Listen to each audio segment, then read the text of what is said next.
আমাদের দেশের প্রত্যেকটা মানুষই কিন্তু জানে যে বাংলাদেশ ইসলামী যতগুলো দল আছে মোটামুটি সবাই কিন্তু ইসলাম প্রিয় এবং দিন প্রিয় এবং ধর্মপ্রিয় মানুষ প্রিয় প্রত্যেকটা মানুষই। কিন্তু তারপরও এই ইসলামিক দলের ভিতরে কিছু তাদের ক্যাটাগরি আছে এবং অনেকে বলেই ফেলে যে তাদের যে ব্যক্তিগত আকিদা, এই আকিদার সাথে অন্যদের আকিদার সাথে আপনার সামঞ্জস্য নয়, সেটা অনেক ডিফারেন্স আছে।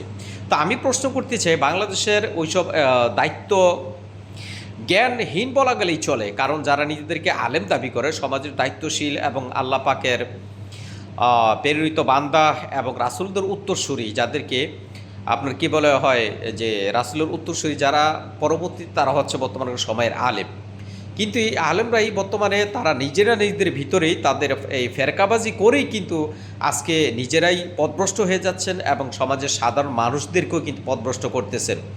সেটা যদিও তারা বুঝতেছেন, কিন্তু শয়তানি পন্থার অনুসরণ করতে যায়, অর্থাৎ এই দুনিয়াবি সার্বিক কিছু সুখ শান্তি খুঁজতে যাইয়া তাদের ইমান আমল এবং আকিদাকেও তারা বিসর্জন দিতেছেন। আমরা ইদানিং দেখতেছি মিডিয়ার মাধ্যমে, বিভিন্ন ভিডিওর মাধ্যমে, যে তারা এখনও কাদা ছোড়াছুড়ি করতেছেন যে অমুক দল ভালো না, অমুক দল ভালো না, অমুক ভালো না।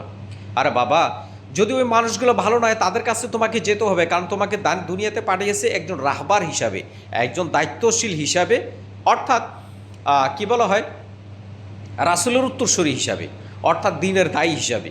তোমার কাজ শুধু তোমার খানকায় বসে থেকে মানুষকে দাওয়াত দিবা, মানুষ মানে এমনি এমনি তোমার কাছে চলে যাবে এরকমের জন্য কিন্তু তোমাকে দুনিয়াতে পাঠায়নি। তোমার কাছে যদি ওরকম এলএম জ্ঞান যদি তোমার কাছে থেকে থাকে, প্রত্যেকটা মানুষের কাছে যেতে হবে, তোমাকে গিয়ে তাদেরকে বুঝাইতে হবে যে ইসলামিক আকিদা এটা এটা এটা না। তোমরা জায়গায় বসে বসে ফেরকাবাজি করবা আর কয়দিন পর পর মন করার মতো বক্তব্য দিবা।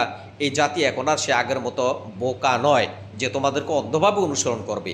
তোমরা যেটুকু কোরআন হাদিস শিখে আজকে অবস্থায় এসে তোমরা যারা বিভ্রান্ত হইতেছো এবং অন্যদিকে বিভ্রান্ত করতেছো, আজকে মানুষ অনেকটাই সচেতন।